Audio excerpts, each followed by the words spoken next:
요한일서를 계속 강의했는데 한 주 쉬고 또 계속 요한일서를 강의하겠습니다.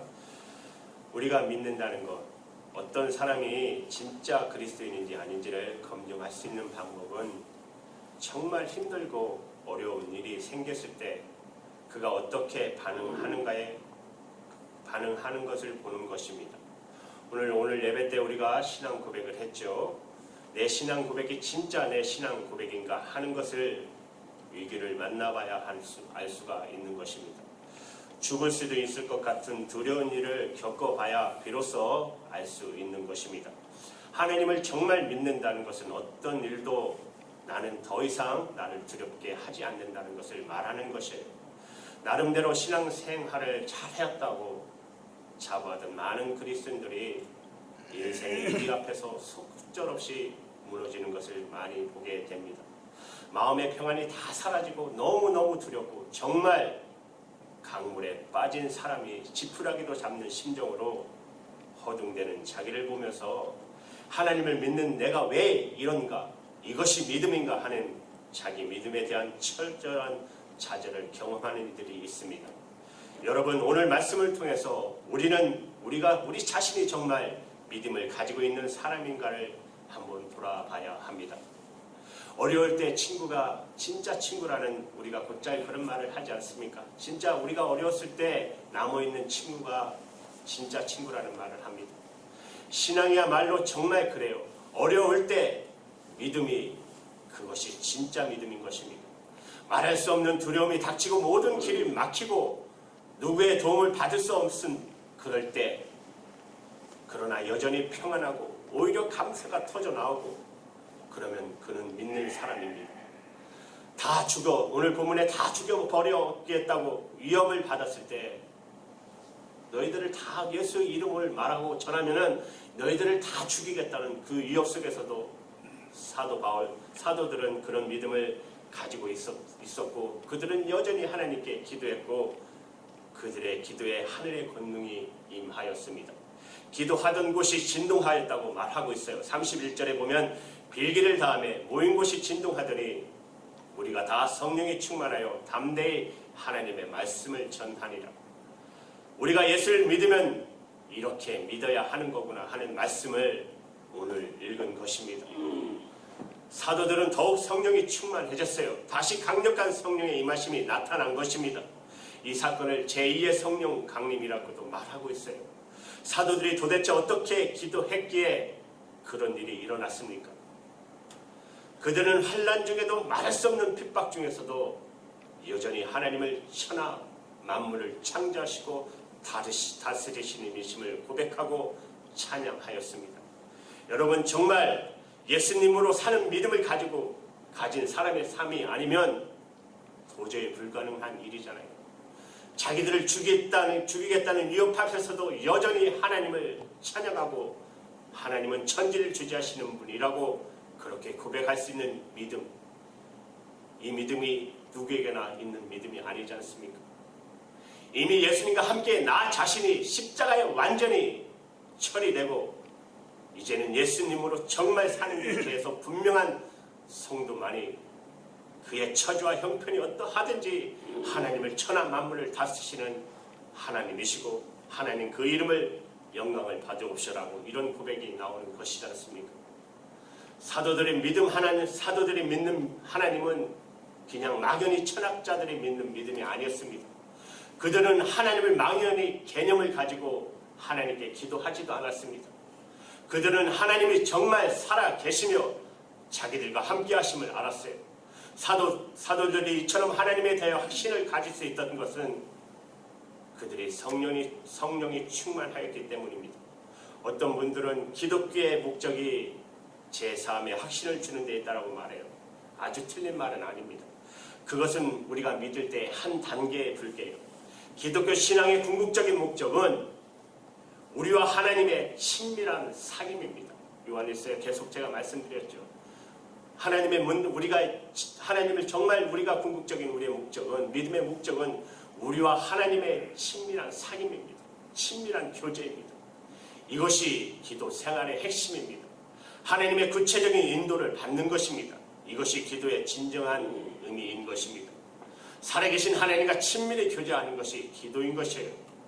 그리고 그 기도를 통해서 하나님의 인도하심을 정확하게 받는 것이에요. 사도들은 하나님을 살아계신 하나님으로 분명히 알았기 때문에 그 무시무시한 그 당시의 최고의 권력기관인 사내들임이 죽이겠다고, 너희들 죽이겠다고, 예수를 말하면 죽이겠다고 위협하고, 당시의 권력자인 헤롯 왕과 총독 빌라도가 위협해도 조금도 두렵지 않았어요. 왜? 원하기만 하면 온 우주라도 동원하실 수 있는 하나님 앞에 이 당국자나 권력자들은 아무것도 아니라는 것을 믿은 거예요. 만약에 그들이 살아계신 하나님에 대한 확신이 없었다면 그들은 죽음의 두려움에 사로잡혔을 것입니다. 사도들이 이런 확신을 가지고 있었기 때문에 더 이상 어려움을 없애달라, 환난을 피하게 해달라고 기도하지 않았어요. 오직 하나님의 이름과 영광을 위해서, 하나님의 뜻이 이루어지기 위해서 간구했어요. 그 말씀이 29절 30절에 이렇게 말씀하세요. 이렇게 기도한 내용이에요. 주여, 이제는 저의 위협함을 하감하옵시고 또 종들로 하여금 당대히 하나님의 말씀을 전하게 하여 주옵시며 손을 내밀어 병낫게 하시고 표적과 기사가 거룩한 종 예수의 이름으로 이루어지게 하옵소서 하더라. 한마디로 말하면 자기들이 감옥에 들어가도 좋고 매를 맞아도 좋고 죽임을 당해도 좋으니 오직 담대히 복음을 전하게 하시고 오직 예수님의 이름으로 표적이 나타나게 해달라는 거예요. 어떻게 이렇게 기도할 수 있습니까? 여러분, 사도들이 이해가 되십니까? 이것이 나는 예수님으로 사는 성도의 기도입니다. 오직 나는 죽고 예수님으로 사는 자의 성도들의 기도예요. 여러분, 이렇게 기도해 보신 적 있습니까? 어려움이 닥쳐올 때, 환난이 다가올 때 하나님 내가 어려움을 만나도 좋습니다. 내가 감옥에 들어가도 좋습니다. 내가 매를 맞아도 좋아요. 죽는 일이 있다 하더라도 좋습니다. 오직 이런 일을 통해서 하나님의 말씀이 더 전해지고 하나님의 이름으로 표적과 기사가 나타나게 되기를 원합니다. 여러분, 아무나 드릴 수 있는 기도가 아닙니다. 반드시 예수님의 십자가를 여러분들이 분명히 통과한 성도만이 드릴 수 있는 기도입니다. 나는 이미 예수님과 함께 죽고 이제는 예수님으로 사는 것이 분명할 때 누구나 다 이런 기도가 나오는 것입니다. 이렇게 기도할 때 하나님의 역사하셨습니다. 땅이 진동하는 역사가 일어났습니다. 저는 설교를 준비하면서 참으로 중요한 것을 깨달았어요. 악한 자들이 사라지고 환난이 사라지는 게 해 주시옵소서 하는 기도하는 것은 여러분 하나하나한 기도라는 것입니다. 아직 마지막 심판의 날까지 그런 일은 절대로 일어날 수 없기 때문입니다. 악한 자가 다 제거될 때가 옵니다. 그러나 지금은 성도들에게 환난이 오고 악한 자는 여전히 있습니다. 왜? 아직도 구원받을 많은 사람들이 있기 때문에, 우리가 복음을 그들에게 전해야 되기 때문에 그래요. 아직도 구원받을 자와 구원받지 못한 자가 완전히 구별될 날이 오지 않았어요. 그때까지 전도해야 되고 그때까지 악한 세력은 역사할 것입니다. 그러므로 사랑하는 여러분, 악한 자를 만나고 환난을 만나고 하나님 이것이 없이 되기를 원합니다. 하나님 이런 환경에서 구해 주시기 바랍니다. 그렇게 여러분 기도하지 마십시오. 하나님의 뜻이 그것이 아니기 때문입니다. 그러면 어떻게 기도해야 될까요? 어떤 어려움이 닥쳐도 우리는 오직 사도들처럼 기도해야 해요. 하나님 이런 일이 있으리라고 주님 말씀하셨습니다. 주여 이런 일이 있다 하더라도 하나님 맡겨주신 일을 계속해 나아가겠습니다. 박해가 있든지 환난이 오든지 오직 주의 복음이 증거되게 위해서 계속 나아가겠습니다. 주 예수님의 이름으로 기사와 이적이 계속 일어나게 하옵소서. 저와 여러분이 이렇게 담대하게 기도하게 하면 반드시 하나님의 놀라운 역사가 이루어지게 되는 것입니다.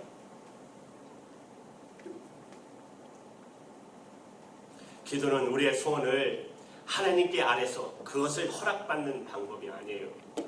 우리가 처음에 십자가가 무엇인지, 복음인지 무엇인지, 예수 안에 죽고 예수로 사는 것이 무엇인지 모를 때 기도가 이방인이나 불신자들이나 다른 종교인들과 똑같이 그저 하나님께 내 소원을 이루어 달라고 구하는 것인 줄로 여겼지만, 이제 여러분 예수님 안에 죽고 예수로 살게 되는 눈이 뜨이고 나면 기도는 전혀 의미가 다릅니다.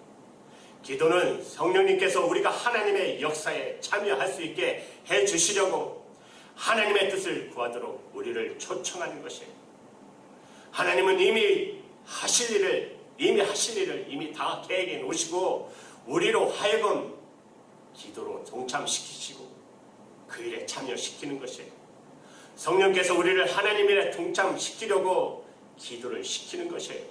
사도행전을 읽어보면 성령의 역사가 먼저 시작되고 그보다 한 템포 늦게 성도들의 기도가 따라오는 것을 볼 수 있습니다. 우리가 기도했기 때문에 하나님의 역사하는 것이 아니에요. 사도행전에서 기도가 가장 먼저 기술된 곳은 사도행전 1장 4절이에요. 부활하신 예수님께서 예루살렘을 너희들은 떠나지 말고 아버지께서 약속하신 것 뭐죠? 성령을 기다리라는 거 말씀하셨어요.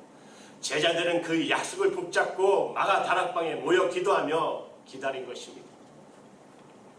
성령 간임은 사도들의 기도에 대한 하나님의 응답이 아니었습니다. 그들이 기도했기 때문에 성령을 받은 것이 아니에요. 성령 강림은 기도하기 전에 이미 예수님께서 약속하셨어요. 그리고 기도를 예수님이 시키신 것이지 그들이 스스로 알아서 기도한 것도 아닙니다. 기도는 하나님께 약속하신 것을 믿고 기다리는 순종의 표현이었었어요.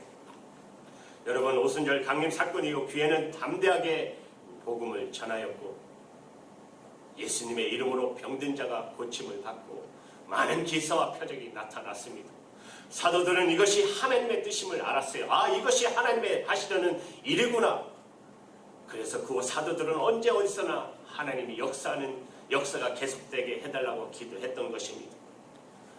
하나님이 그 일을 하실 줄 알았기 때문에 그렇게 한 것이죠. 이번에 핍박받았을 때도 당할 때도 마찬가지죠. 사도들은 권력자들의 위협에서 벗어나게 해달라고 간구하지 않았어요.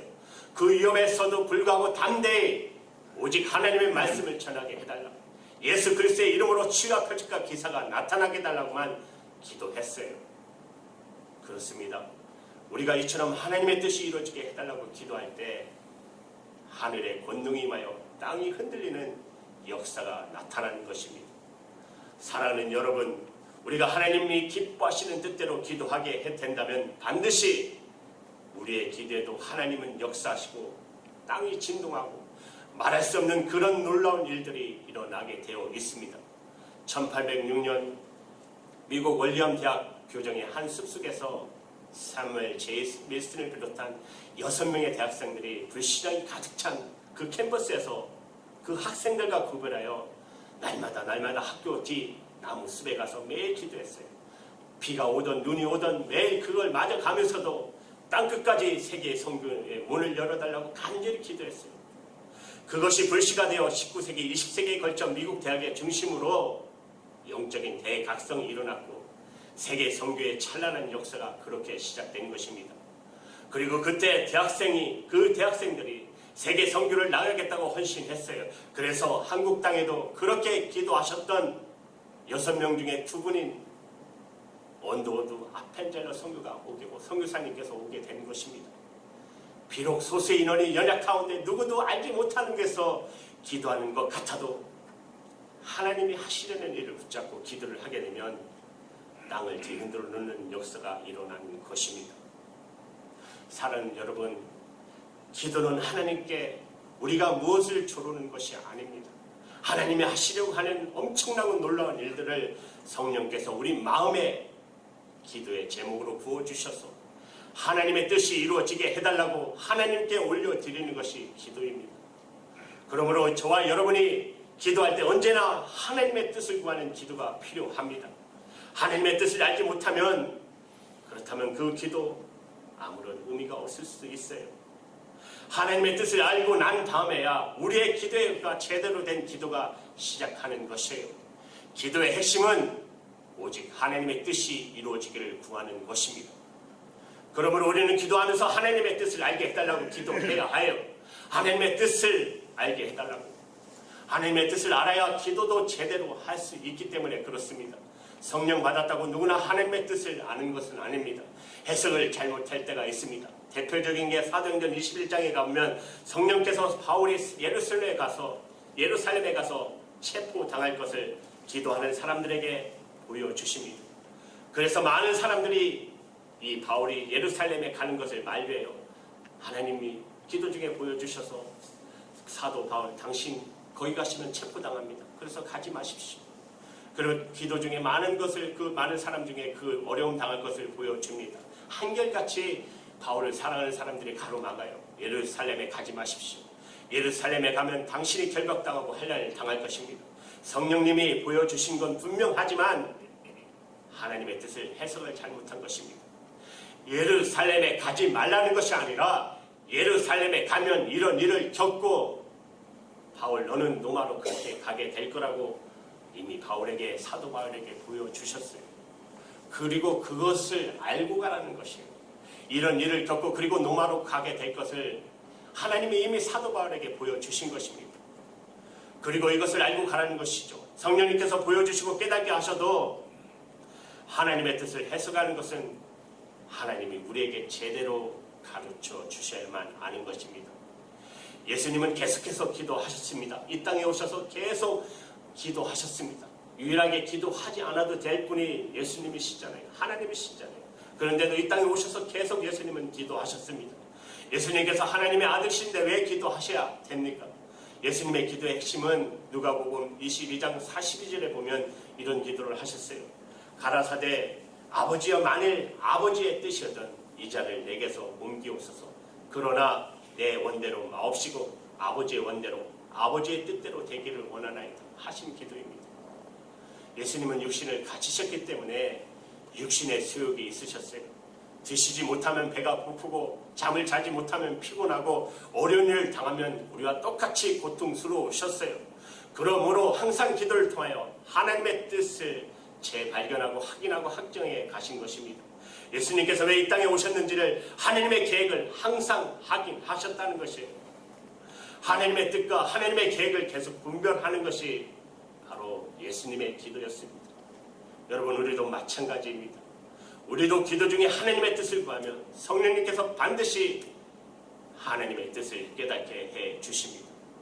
하나님 제게 이런 문제가 생겼습니다. 하나님 뜻이 무엇입니까? 우리가 기도하면 반드시 깨닫게 해 주셔요. 사도들은 환난을 당할 때 하나님의 뜻이 무엇인지 알았어요. 오늘 본문 25절 28절을 보시면 성령님께서 사도에게 시편 2편을 통해서 이미 예언된 말씀을 하셔요. 모든 세력이 합하여 예수 그리스도의 복음을 전하지 못하도록 대적할 것에 대해서 이미 예언하셨고 깨닫게 해주셨음을 알 수 있습니다. 그러면 된 거 아닙니까? 그러면 된 거잖아요. 그래서 하나님이 이런 일이 있으리라고 벌써 말씀하셨군요. 세상의 군왕들과 권세자들이 예수님의 십자가의 복음이 전해지지 않도록 가로막는 일이 일어날 거라고 이미 말씀하셨군요. 그렇다면 되었습니다. 하나님의 뜻이 더욱 이루어지기를 원합니다라고 기도한 것입니다. 기도는 기도하는 사람은 무슨 문제가 발생했을 때 하나님이 계시다면 어떻게 이런 일이 일어날 수 있느냐 하는 생각을 정말 하지 말아야 합니다. 사고가 났어요. 병이 들었습니까? 자녀에게 문제가 있습니까? 큰 손해를 보셨습니까? 하나님이 관여하시는 중에 발생한 일입니다. 적어도 하나님은 알고 계시고 보고 계십니다. 사람은 보지 않아도 하나님은 이미 다 보고 다 알고 계세요. 하나님이 아시고 계신다는 것을 믿으면 여러분 기도가 달라질 수밖에 없잖아요. 하나님 제가 어떻게 하시기를 원하십니까? 제게 하시려는 것이 무엇입니까? 이렇게 되잖아요. 제가 2주 전에도 말씀드렸죠. 조동욱 선교사님 인도에 가려고 마지막 새벽 기도에 가시면서 기도 중에 갑자기 왜 내가 인도에 가야 되나 하는 그 생각을 물음표에 자기가 기도했던 그 내용을 말씀드린 적이 있습니다. 젊었을 때는 정든 고향처럼 인도를 누비시면서 그렇게 섬겼는데 60이 넘으셔서 이제 다시 인도로 들어가자니까 인도에 또 몸도 약한 데다가 인도에 들어가면 겪을 고생이 너무 심한 것을 깨닫고 보시고 한탄하시면서 기도하시잖아요. 하나님 제가 인도에 돌아가지 않으면 안 됩니까? 이제 내가 할 만큼 하지 않았습니까? 그때 예수님이 뭐라 하세요? 네가 인도를 떠난다고 나도 인도를 떠날 수 있느냐? 너가 인도를 그렇게 떠난다고 나도 너를 인도를 떠나랴 하셨잖아요. 그러면서 그 선교사님이 회개하면서 통곡하면서 기도하셨지 않습니까? 잘못했습니다. 주님이 인도를 버리지 않는데 제가 인도를 버리려고 했군요. 그러면서 기도했던 말씀을 제가 드린 적이 있습니다. 사랑하는 여러분, 그 선교사님이 하나님의 뜻을 자기 뜻대로 하고 싶었지만 결국 하나님의 뜻대로, 기도 중에 하나님의 뜻은 인도라는 걸 깨닫고 자기의 뜻을 다 접고 인도에 돌아가셔서 지금 얼마나 많은 하나님께 영광을 돌리고 계십니까? 여러분, 하나님의 뜻이 우리 손보다 훨씬 놀라운 것을 알아야 됩니다. 예배서 3장 20절에 보면 하나님은 우리 가운데 이렇게 말씀하세요. 하나님은 우리 가운데 역사하시는 능력대로 우리의 온갖 구하는 것이나 생각하는 것에 대하여 넘치도록 하시리라고 말씀하셨어요. 그렇죠? 여러분이 구하지 않아도 하나님은 여러분의 모든 것을 다 구해주시고 채워주시는 분이십니다. 솔로몬이 하나님 앞에 기도하가 하나님이 무엇을 줄 거라고 물으셨을 때 자기의 위한 것을 구하지 않아서 엄청난 복을 받은 사람입니다. 열왕기상 3장 10절에서 13절의 말씀에 이렇게 나와요. 솔로몬이 이것을 구하매 그 말씀에 주의 말씀에 맞는지라 이에 하나님이 저에게 이르시되 내가 이것을 구하도다. 자기를 위하여 수도 생명도 건강도 구하지 않으며 부도 구하지 아니하며 자기 원수의 생명 멸하기도 구하지 않으며 오직 송사를 듣고 분별하는 지혜를 구하였은즉 내가 내 말대로 하여 내게 지혜를 주고 총명한 마음을 주노니 너의 전에도 너와 같은 자가 없을 거니와 너의 후에도 너와 같은 자가 일어남이 없으리라. 내가 또 너의 구하지 아니한 부와 영광도 내게 주노니 내 평생의 요랑 중에 너와 같은 자가 없을 것입니다. 우리가 하나님의 뜻이 이루어지리다 하고 기도하지 않는다 해도 거룩하시고 전능하신 하나님은 그 뜻을 이루어 가시래.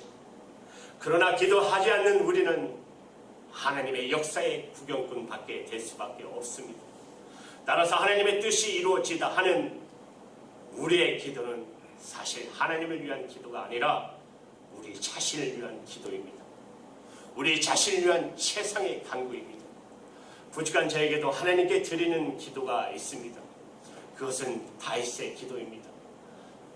너가 내 마음에 합한 자라, 하나님의 마음에 합한 사람이 되게 해달라고. 사도 바울처럼 다른 걸 구하지 않아요. 오직 하나님 마음에 합한, 하나님 앞에 섰을 때 너는 내 마음에 합한 자라.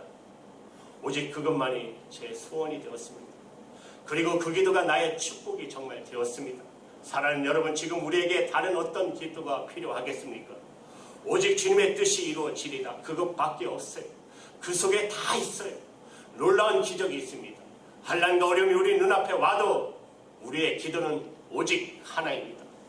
이 일을 통하여 주님의 뜻이 무엇인가, 주님의 복음이 증거되고 예수님의 이름으로 기사와 표적이 나타나기를 원합니다. 사랑하는 여러분, 이렇게 하나님의 뜻에 합한 기도의 축복이 언제나 저와 여러분 삶 속에서 넘쳐나기를 주님의 이름으로 축복합니다. 기도하시겠습니다.